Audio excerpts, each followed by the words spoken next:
Hi, my name is Talia. Welcome to Talia Nerds Out. It is now September, so I'm going to run through some of the books that I have finished since last month. Actually, I've kind of gone on a bit of a book finishing tear.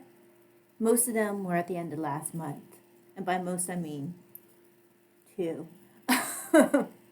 But I'll talk in this video about The Way of the Rabbit. And it's after midnight on September 9th over here. I'm not sure when y'all will be seeing this video.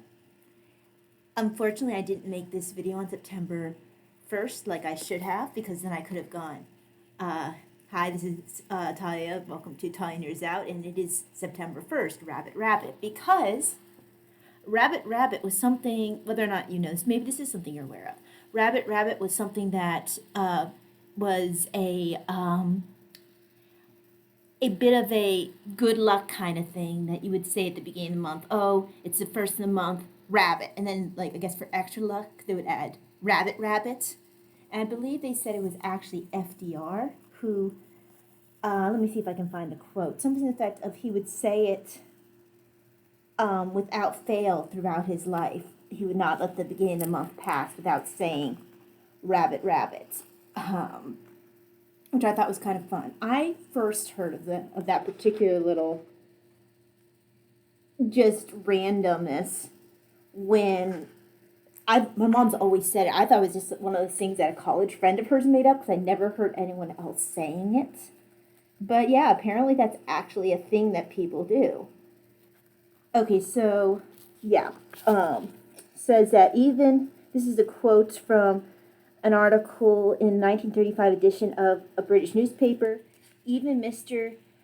Franklin Roosevelt, the President of the United States, has confessed to a friend that he says rabbits on the first of every month, and what is more, he would not think of omitting the utterance on any account. So I thought that was kind of fun. It was interesting to me to see that that was an actual thing that culturally, outside of just a kind of fun family anecdote that my mom passed along and just kept in, family tradition. So anyway, yes, it's sadly not September 1st, but we will say rabbit rabbit anyway. This is the grand total of notes that I wrote about this book, so I am going to very much be winging it, because this book was really one of a collection of fun facts. I do have little tabbies throughout, but honestly, it's nothing that I would sit there, and the theme is just basically to foster an appreciation of rabbits. You have things about when we first start seeing rabbits domesticated, a little bit about rabbits in general,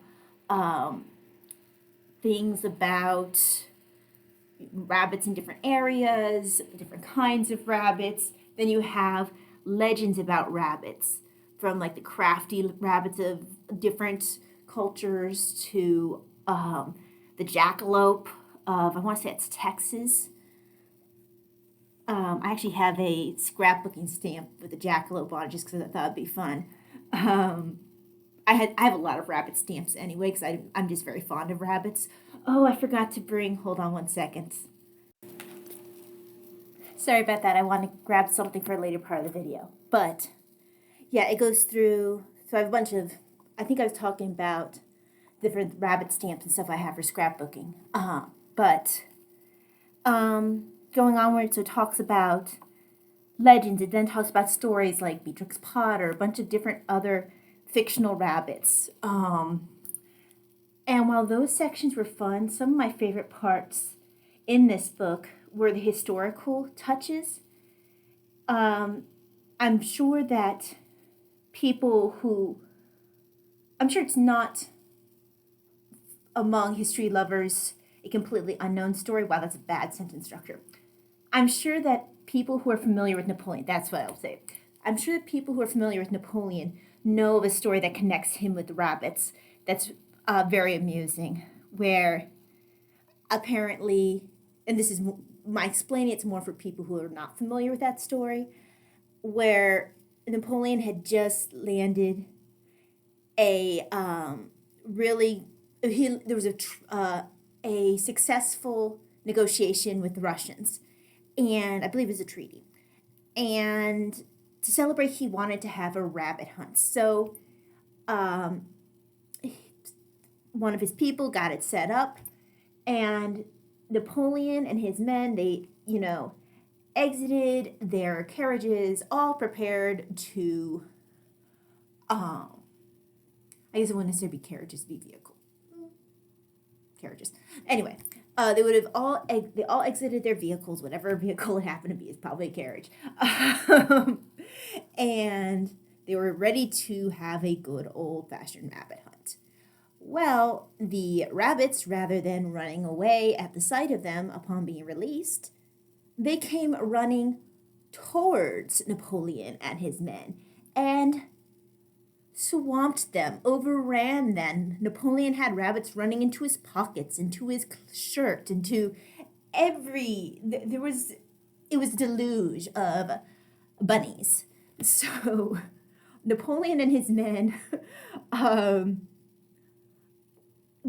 beat a hasty retreat from the attack of the bunny rabbits, and feeling very humiliated and upset, Napoleon, of course, wanted to know what happened. Apparently, these were not any ordinary wild bunnies. The person setting up his rabbit hunt could not find or did not feel like searching for a large amount of bunnies that were wild.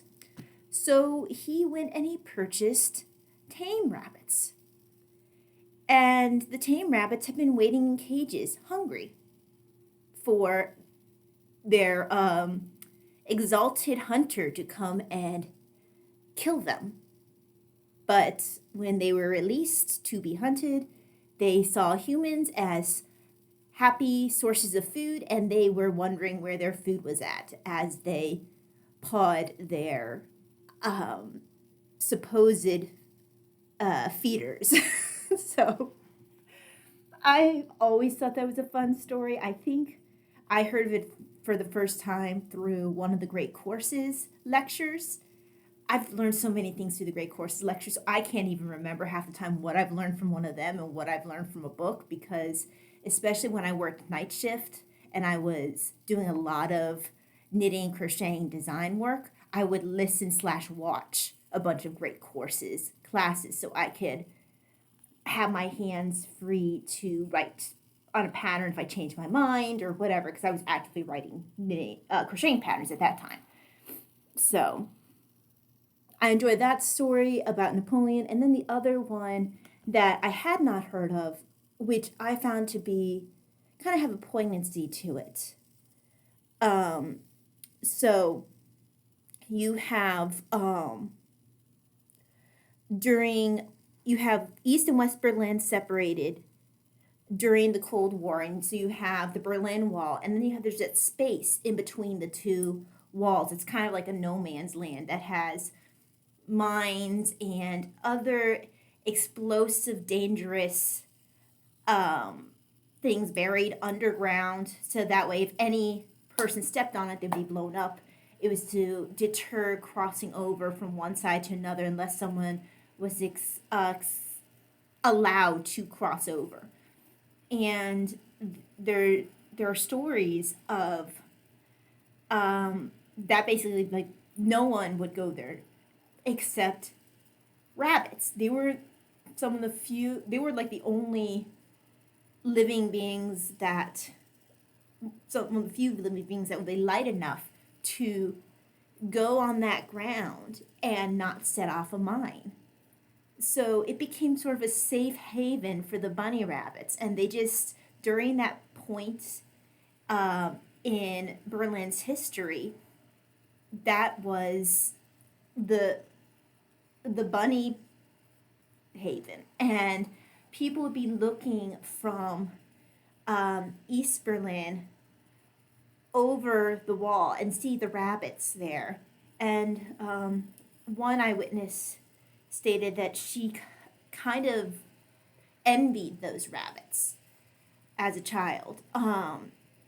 But Of course, when the wall came down, the rabbits lost their safe haven because, of course, during the war, none of their predators could. They were all too heavy to follow the rabbits into that in between space without getting killed themselves. That's why it was such a safe haven for the rabbits. So once the wall came down, the rabbits had to go and find other places to run to as their safe haven became urbanized again and back to being part of Berlin proper.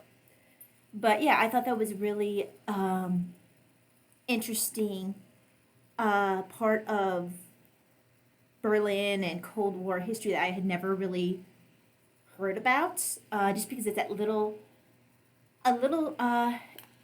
footnote. But for such a little footnote, there are things about it in media, and there is. Well, first of all, there is a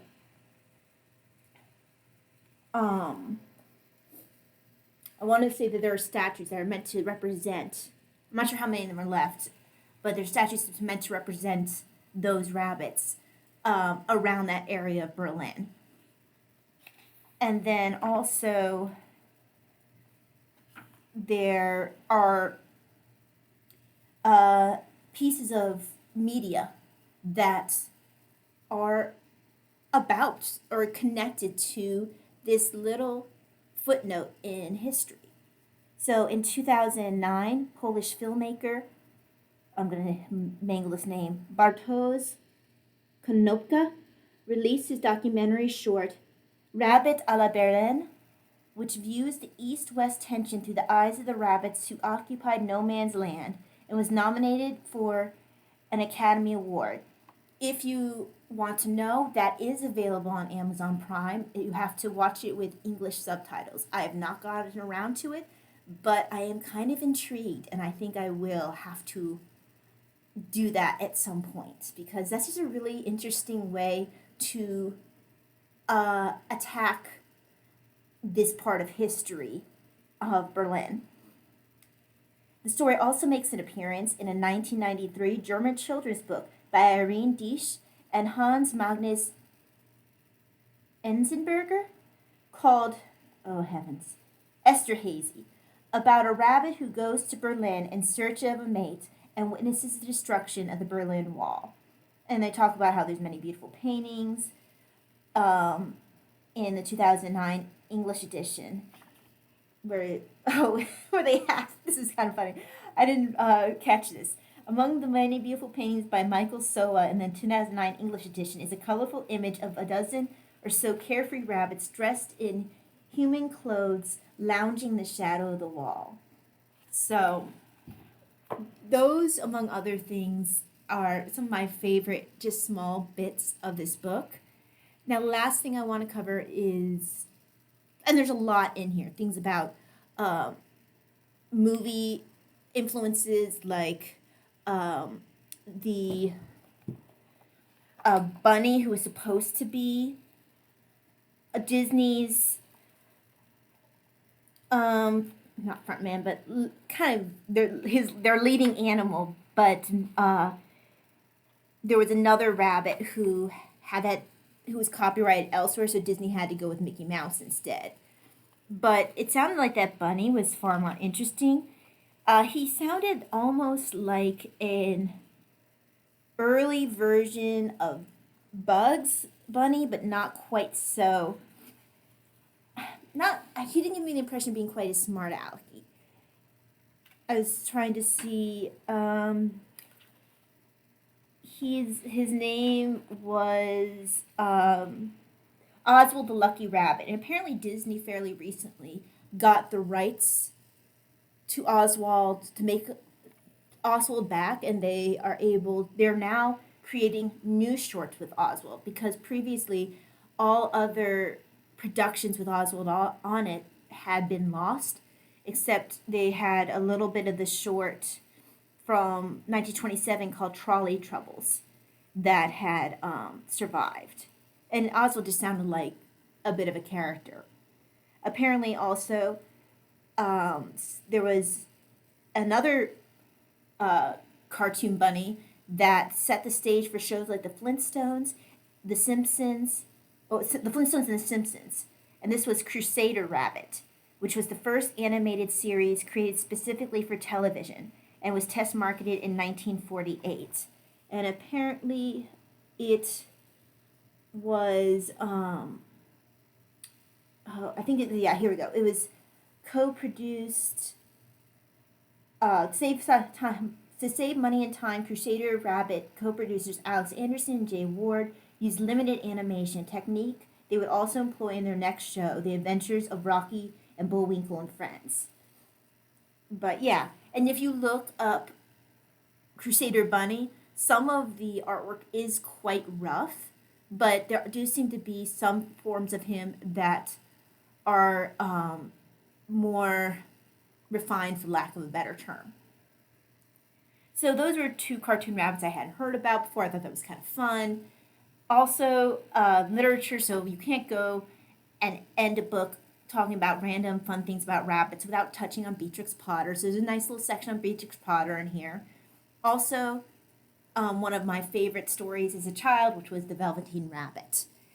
And I don't know what happened to my mom must have given away, all of our books when we were little, of course. But I enjoyed the section on The Velveteen Rabbit. First of all, I had my own Velveteen Rabbit that I kind of like to imagine, even though I really knew he wouldn't, I would like to imagine he could become real.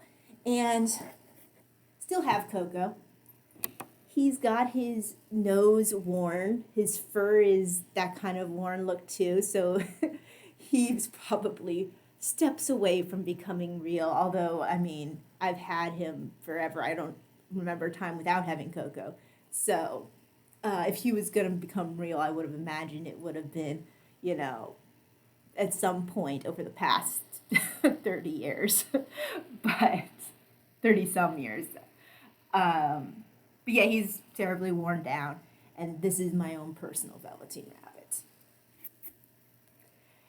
Now, one of the fun things about one of the interesting things about when I was reading this Velveteen Rabbit story, they're touching on some of the themes and how some people actually really didn't like the Velveteen Rabbit when it came out.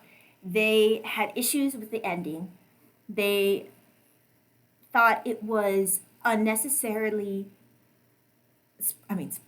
no, I was about to say spoilers for Velveteen Rabbit, but okay, if you're an adult and you don't know the ending of Velveteen Rabbit, I'm really not worried about spoiling it for you. And I'm assuming you wouldn't have your very young child listening to my channel. If you do, thanks, and make your own decision whether or not you want to have Velveteen Rabbit spoiled. But anyway, there were people who found that the fact that the boy did not recognize his now real Velveteen Rabbit, who no longer was a toy but now a real bunny, they didn't recognize him. A lot of people found that to be unnecessarily sad. Other people thought that misplaced what the idea of the theme was. They thought it was one of self-pity or not thinking of yourself as enough. This book touches on the fact that actually you could argue that there are themes of resurrection and of love that outlasts death, and thought you could tie that in with Easter, which was apropos because the Velveteen Rabbit was a Christmas gift as well. So you have those two very important Christian holidays kind of tied in then with that story. But one of the sources that was used in discussing this when I was reading the footnotes was a paper by Alan Kelleher of La Trobe University from the Journal of Near-Death Studies, fall 1993, which was called Death and Renewal in the Velveteen Rabbit, a Sociological Reading. So, of course, I read this. It's about 17 pages, pages 35 to 51, including the little bit of footnotes at the end here. If you happen to have this particular edition of Journal Near-Death Studies, I just went and found something I could print off for free.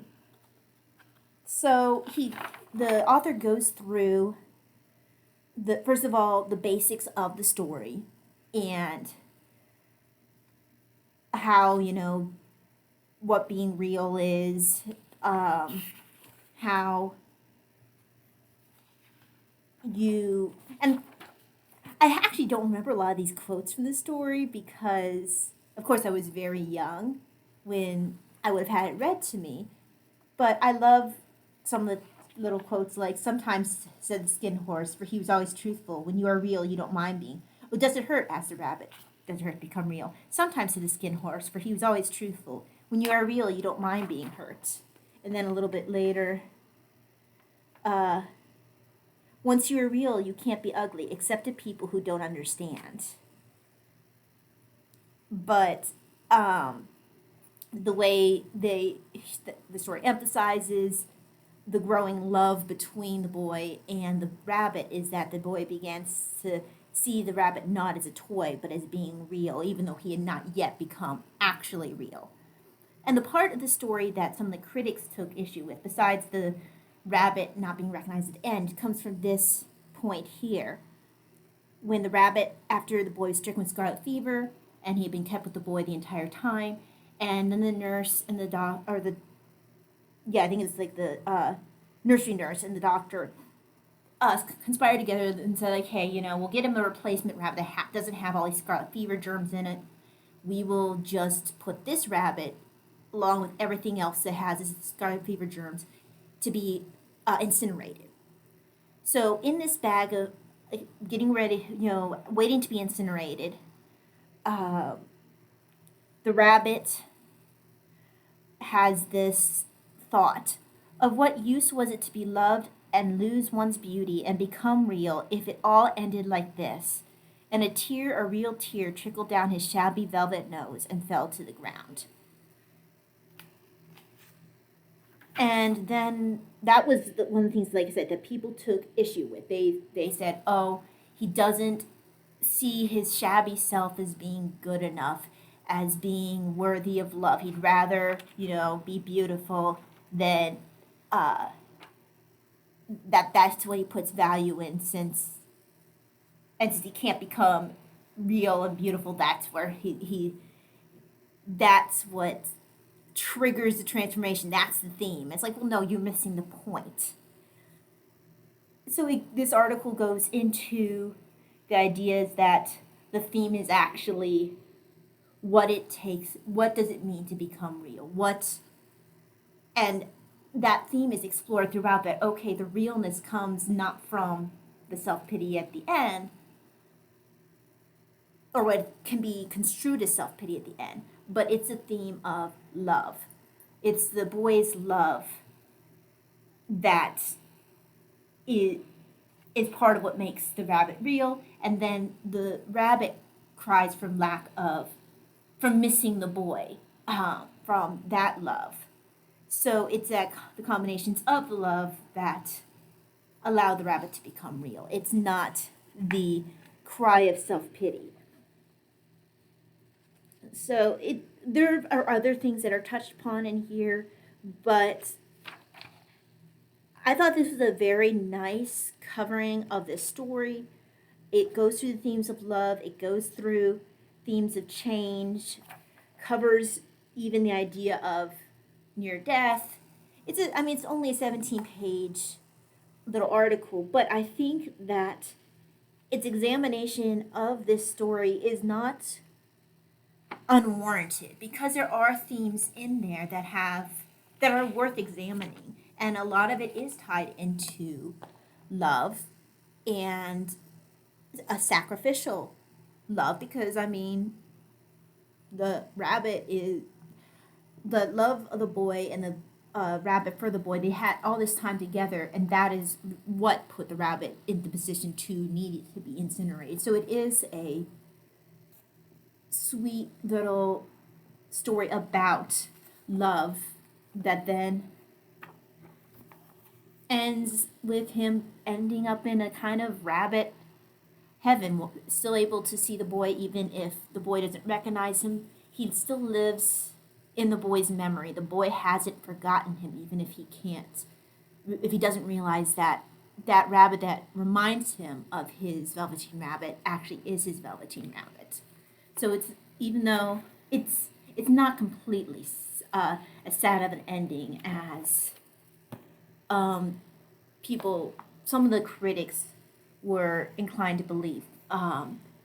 Those who wanted to look at this story from a very jaundiced point of view. It kind of makes me think of when I was talking about the illuminated, the prayer books, the Book of Hours, the book by Anne Duffy, the English Book of Hours, where some scholars would look at things from the most negative way possible and put the worst possible spin on things. And this is kind of the impression that I got about some of the people who are looking at the Velveteen Rabbit. Sometimes I think, yes, there is a value at looking at things and from different perspectives. But sometimes in academia, I think there can be a danger of kind of almost taking a sort of pride in an elevation, in being more elevated, almost like you get kind of puffed up. And this is from someone who does enjoy reading scholarly type articles, who enjoys reading scholarly type books. But I do see where maybe, and I'm not sure if these are people who have trouble seeing or having trouble connecting to certain themes that to them seem either silly or simplistic or just something that they can't connect with, and then they have a very almost negative view of the world or point of views that might not align with their own. And if a scholar does run down this road, I do think that it can limit them as a scholar if they don't have the capacity or willingness to say, well, where is this author coming at this from? Where were these people coming at this from? Could this be as negative as I think this is? Why would this be as negative? If this is a prayer book, why would they have a purely negative way of praying? Could there be something else that I'm missing, that because I don't have this background that I might not quite get? Let me try to put myself in the mindset, try to see things from a medieval point of view. Or in the case of this book here, would this author really be trying to write a story pushing the idea of a very negative idea, and having its central theme be what is the use of being, let's see, what was the quote again?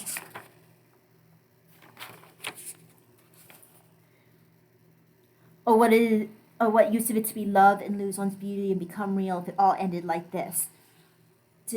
For an author to for a scholar to go, that's the thing.